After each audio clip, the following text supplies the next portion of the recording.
coaching job, and how important that was for you. And I bring that up as the sort of the context for the Jalen Hurts conversation. I want to make sure I'm getting this right. He is going to have his 7th different primary play caller in his 7 NFL seasons.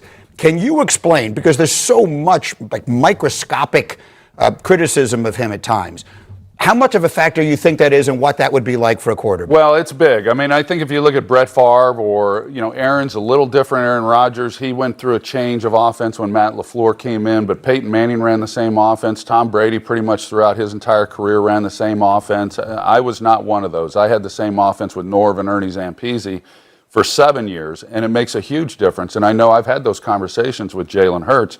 7 in the NFL offensive coordinators, but he also had a number of offensive coordinators in college. That's right. So you go back to high school, it's rare when he's had the same play caller for back-to-back years. A few years back when they won the Super Bowl, Shane Steichen, and what he meant to Jalen Hurts and that offense, and they did some good things. They hit a bump in the road. Kellen Moore comes in.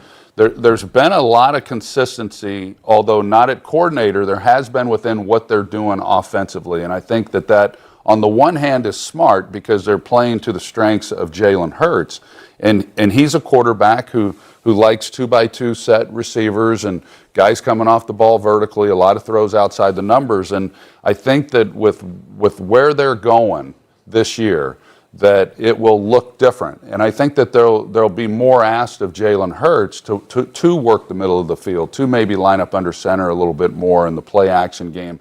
And that's an offense that I'm a big believer in. When you look around the league at the offenses that are really having success, the San Franciscos, the Dallases, the Green Bays, those type teams, tying it in much like it was in the 90s. It seems to be swinging back in that direction. And I believe Jalen can do anything that he's asked to do. I go back to early in his career.